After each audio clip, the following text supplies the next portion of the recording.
Hey on YouTube. Today I'm starting up a little mini-series on OTK decks. Basically it's going to be a little 3-part series. We're going to look at 3 decks, and we're just going to go over some stuff that may or may not be helpful for others. Generally these are just all-round ways that you can can help you play those kind of decks, whether it be competitively, whether it be casually, depending on what sort of a lifestyle you have would depend on how much input you can give it. If you study a lot, or if you work, or how much, how well your time management is, I'm not sure. That's why I'm only going to stick to 3 decks. I'm going to make the information, it's very general sort of information. Take it however you want. Everyone's entitled to their own opinion. Feel free to try out some of the ideas and some of the theory I have. Others may disagree, but yeah, it's just to put it out there. That's all it is. I don't take any of this too seriously. We all know what OTK decks do.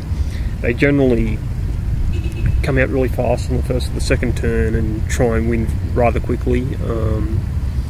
They're usually very focused sort of decks. Either an established OTK deck or one that is in the process of being built. Usually you have to maintain its stability and focus.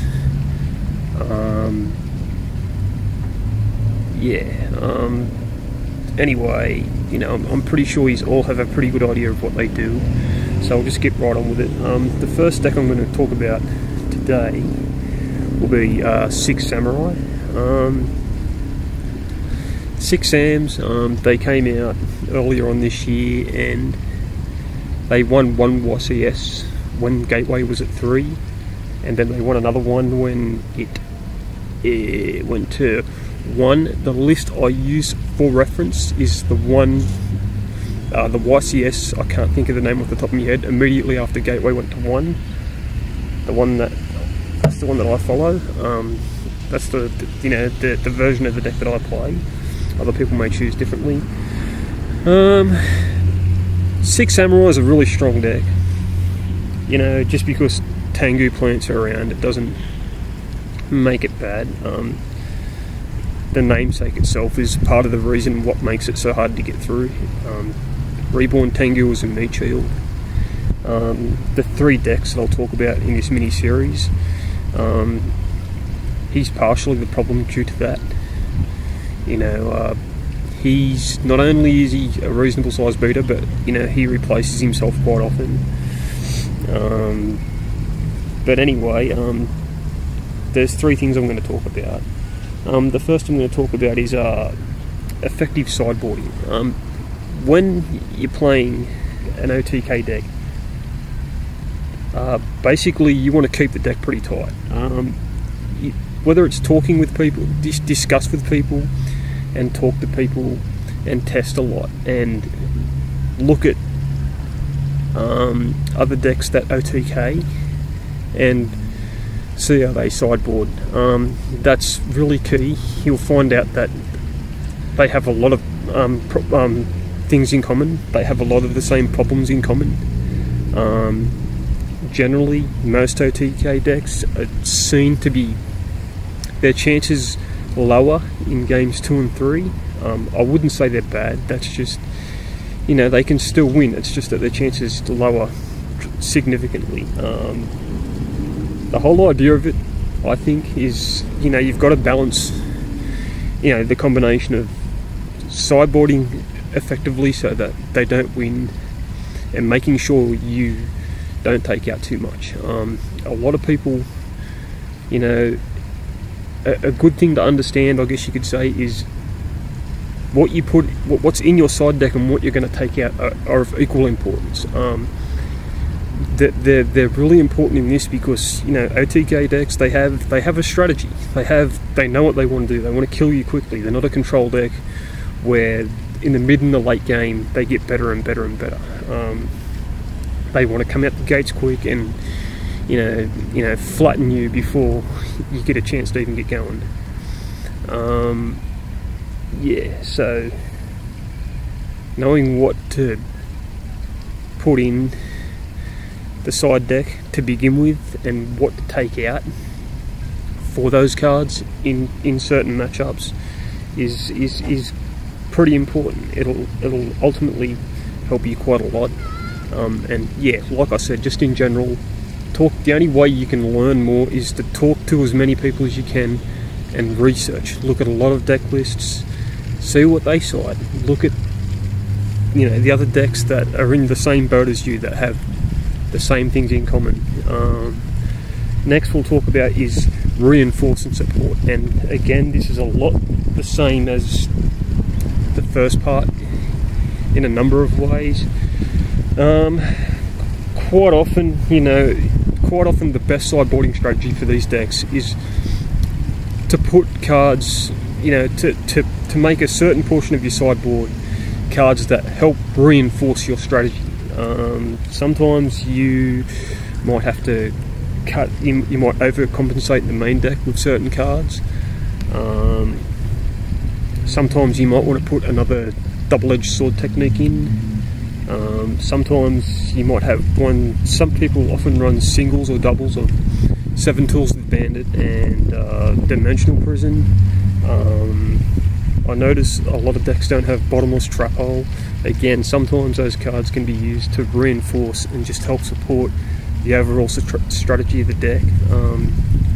Given what, you know, depending on what your main deck is, this is obviously going to be something that you're going to have to tweak and you're going to have to change. But yeah, you have effective sideboarding. You know, learn what to take in and take out. Think about that. Put a bit of thought into that over the course of a couple of weeks, and learn what the deck's strong points are. Make sure that you know the best form of defense is an attack. That's just an old sporting term.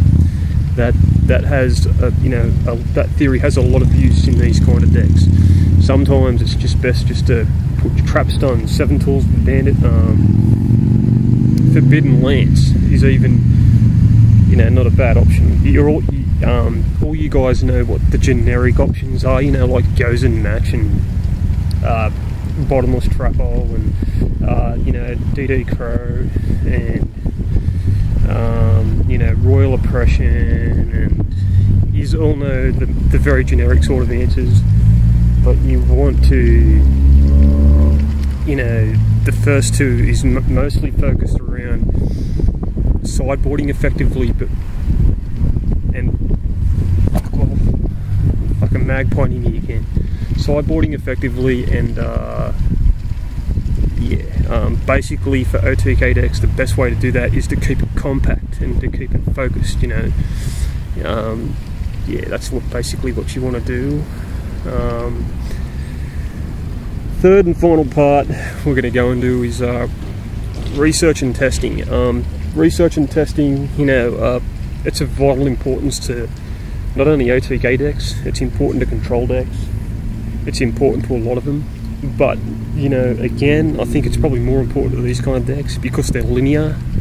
They have, you know, their focus is very narrow, you know, they have a very clear idea of what they want to do, how they want to set up, how they want to OTK you or win over the, you know, usually in 2 turns they want to win, or 1 turn, any given 1 or 2 turns in the game. It's usually 1 turn, you know, they attack with a bunch of guys, then attack again the next game, or it's just they swarm the field in 1 turn and you're more or less dead there. But in order to do that, research, again, this just comes down to getting on the forums, talking to people that play the deck, and getting on Dueling Network or testing wherever it is that you test, and just gather information. This is really, really handy. Some of the best, you know, testing you can do can be with friends, you know. with friends and with good players, you know, because quite often you see a lot of little situations pop up, and sometimes it's funny, and sometimes you get really good information. You learn to get good reads on matchups and stuff. Yeah, that's pretty much it for this. Yeah, there's going to be one deck in each article, and I think, you know, Six Samurais are really, really cool. Six Samurais have a lot going for them.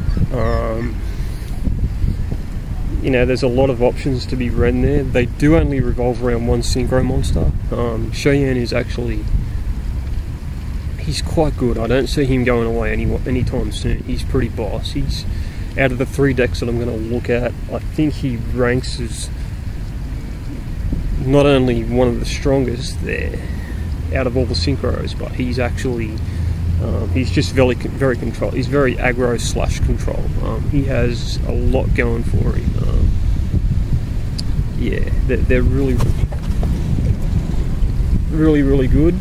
And yeah, with that, feel free to rate, comment, or subscribe. I'll be back with the next part. I'm cutting this video off now because I've got a magpies trying to swoop on me. Fucking bastard things they are. This is what I get for trying to do my video recording at the park. But yeah, there'll be another article up soon. Like I said, I hope you enjoy, and yeah, peace.